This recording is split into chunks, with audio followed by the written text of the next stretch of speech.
Paramshanti Bapuji. Today we want to understand the gist of Shrimad Bhagavad Gita from you in a nutshell. We also want to correlate Behad ka Gyan and deep meaning of Shrimad Bhagavad Gita so that it will help everybody in taking correct decision in their life, and also everybody can keep this supreme knowledge in their mind in the backdrop of all decisions. My first question is that one should not take any decision on the basis of one's feeling or emotion or thoughts generated at any particular moment. If a person takes any decision under emotional conditions and carries out some action in that condition, then it may cause harm to him or her in the long run.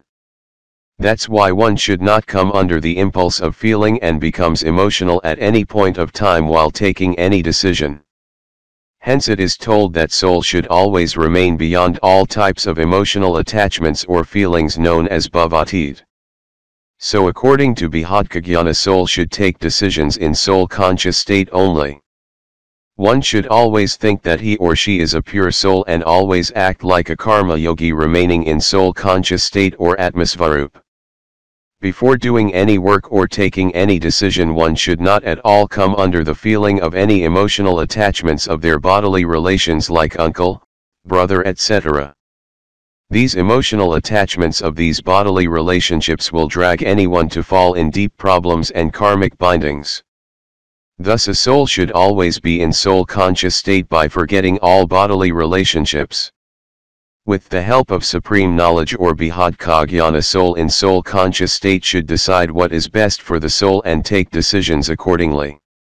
Only then the action of the person will be treated as the best karma. It is mentioned in Shrimad Bhagavad Gita that one should take decision only when one's mind is in a state of complete equanimity, not in the state of anxiety like momentarily extreme happiness or grief.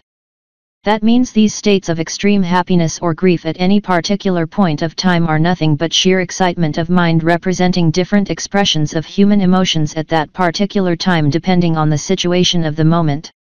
So, always decision to be taken in a balanced state of mind.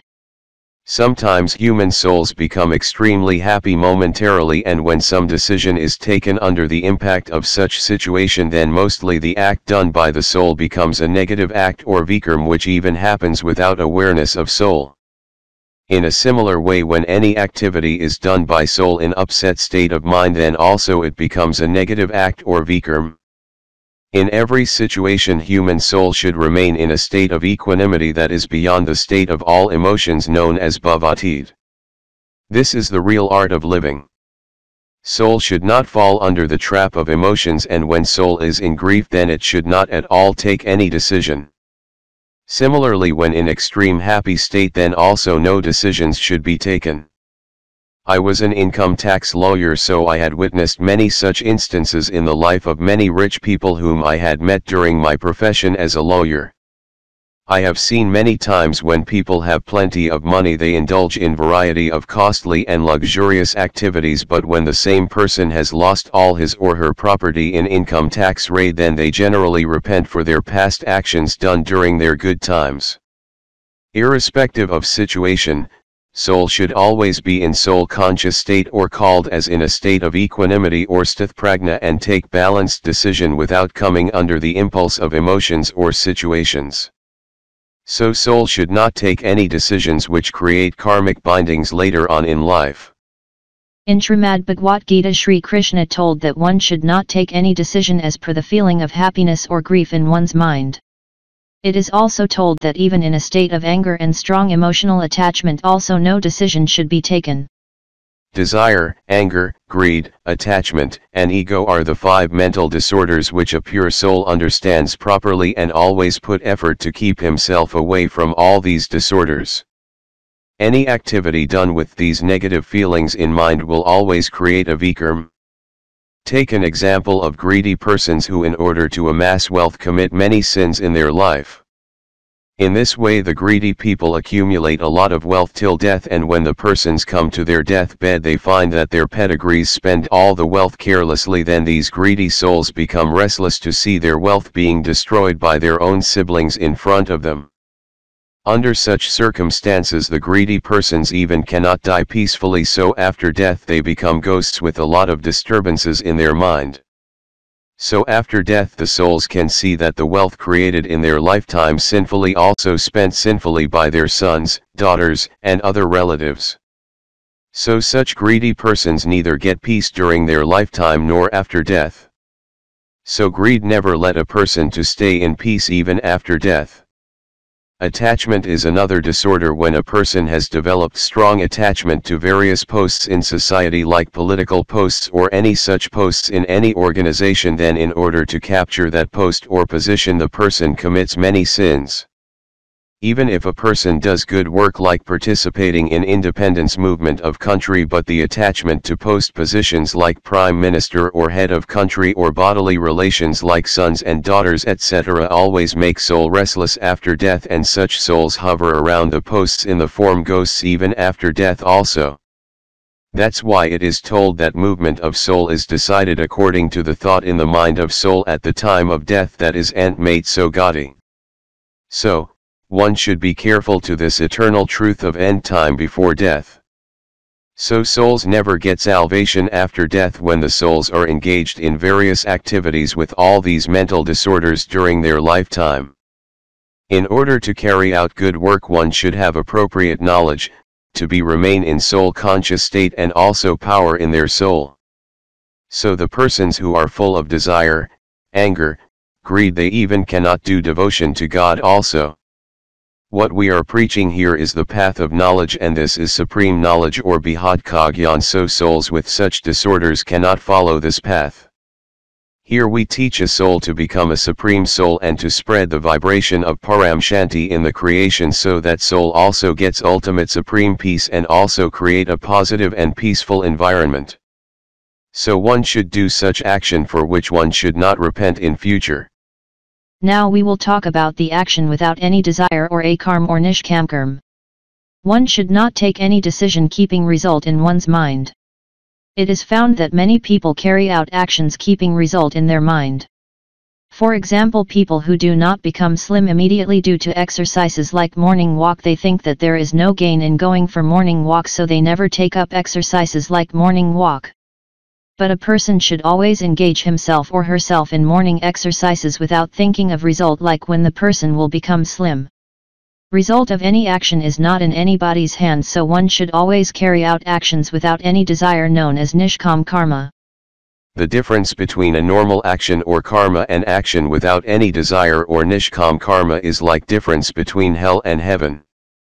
Some actions are inspired by certain thoughts in human soul. Let's consider somebody thinks that after becoming a doctor he or she will earn so much money, or after becoming a politician he or she will become prime minister or any important minister of a country. The actions which are done out of such desire are called actions, or karma arise out of desire only.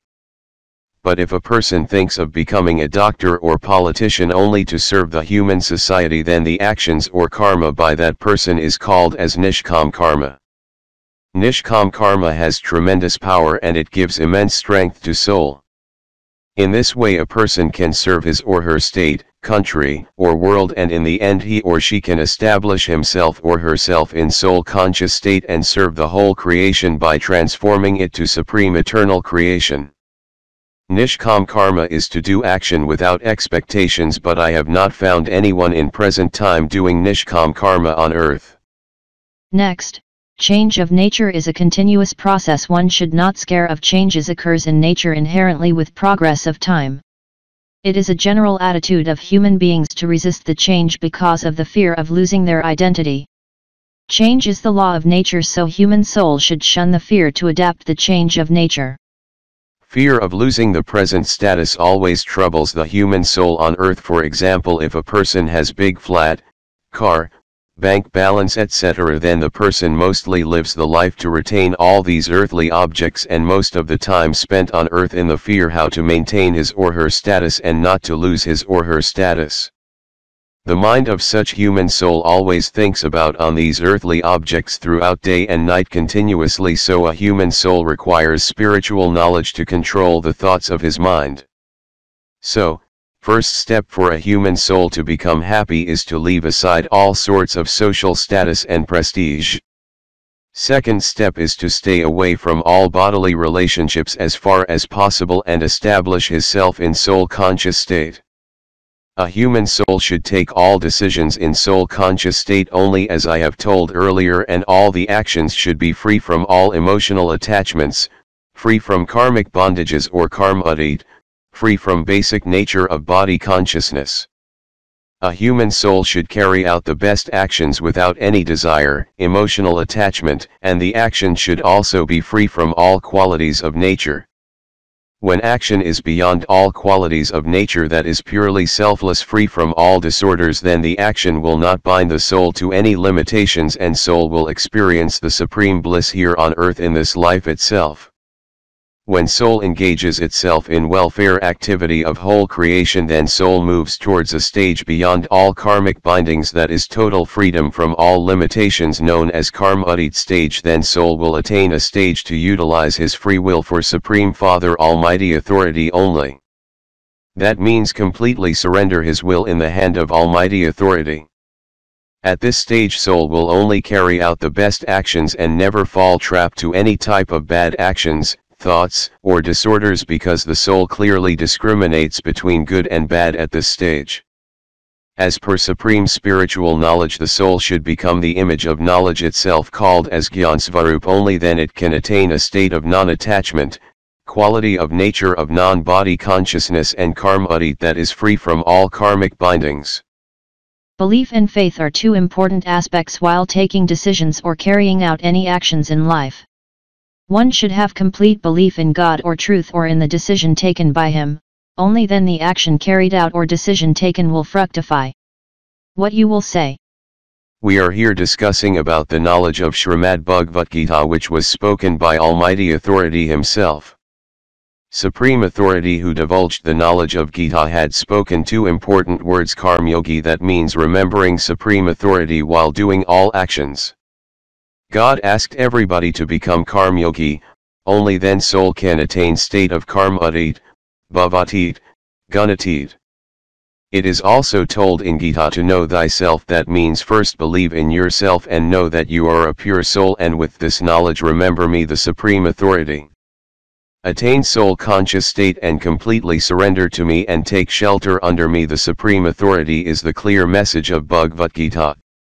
That's why it is written in Bhagavad Gita to renounce all religions and to come under the shelter of Supreme Authority. Only then he will clear off all the sins and take the soul to his eternal supreme abode, called as Paramdam.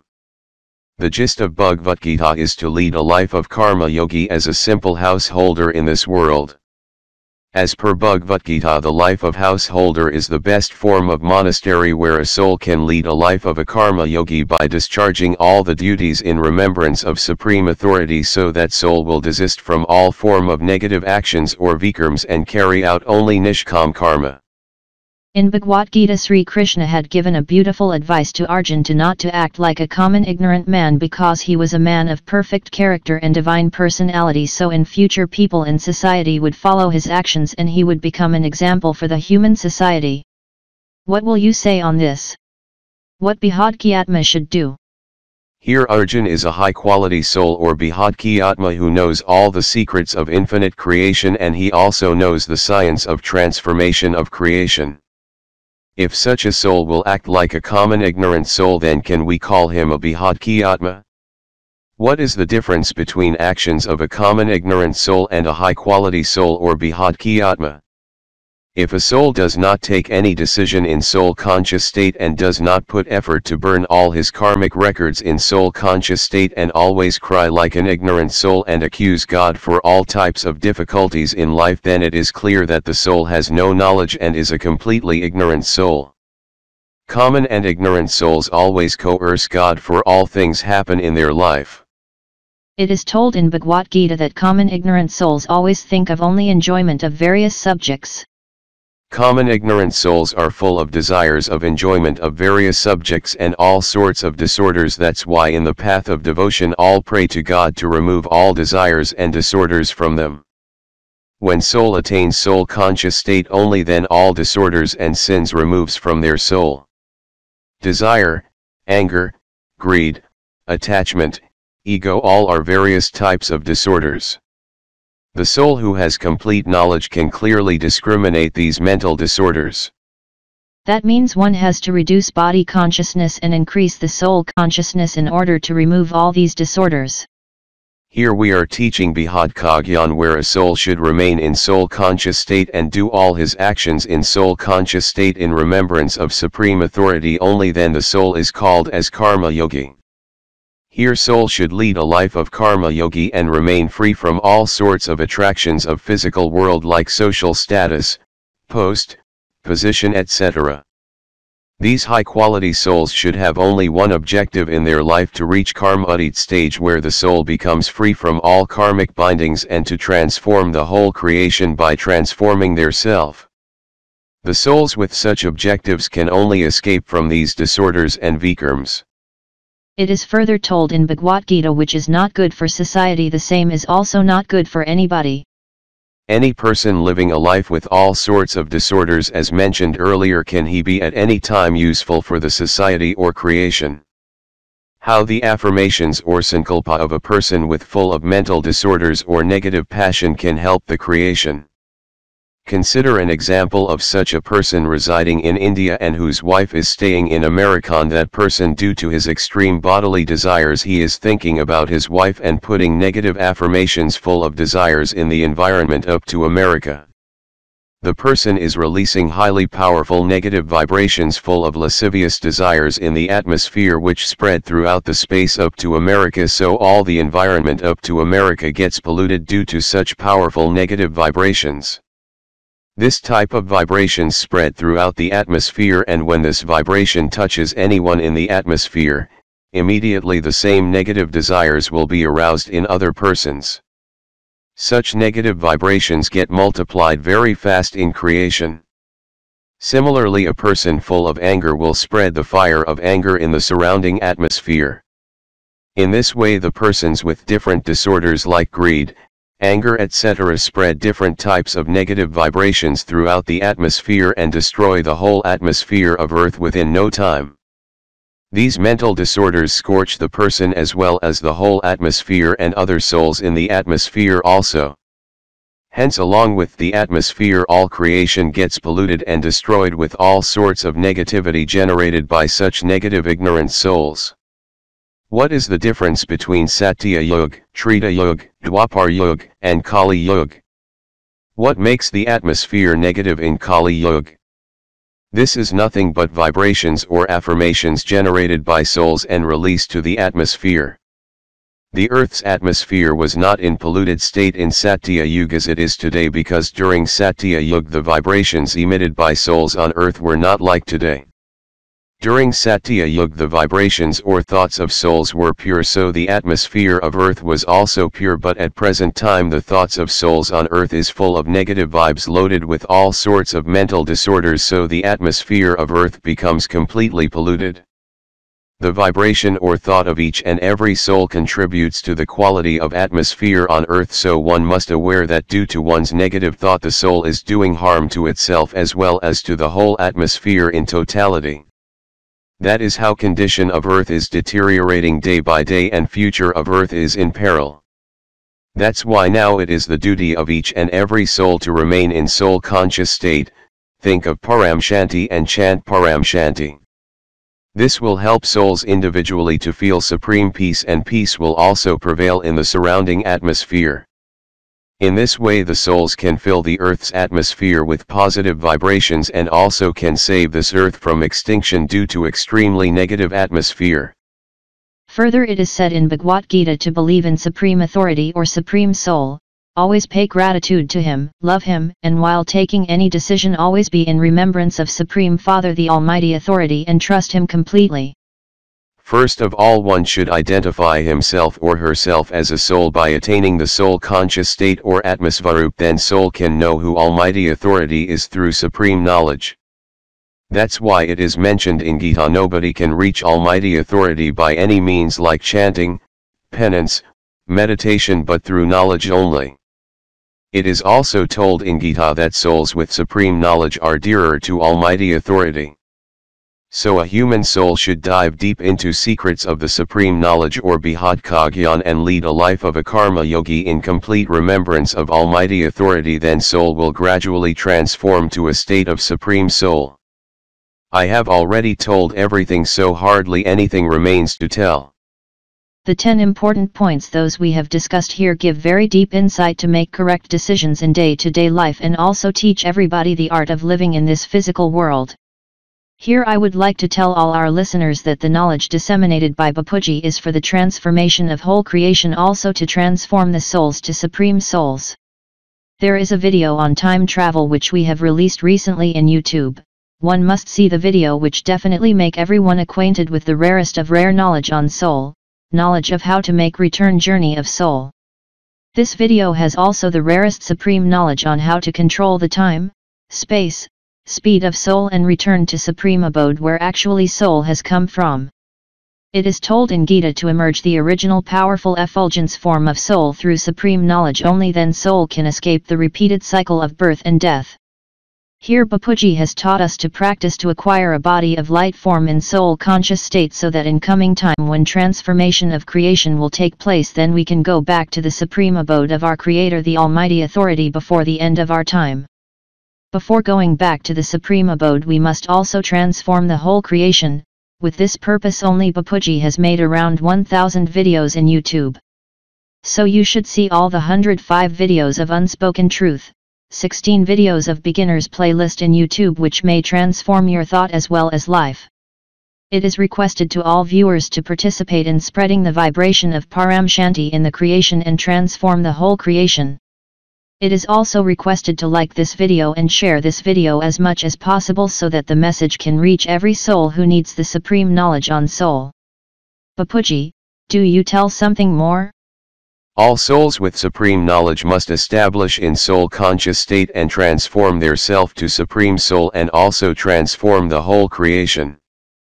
Everybody should also see one of my videos Swaparivartan Sevishwaparivartan. Paramshanti. Paramshanti. Thank you for sharing such supreme knowledge.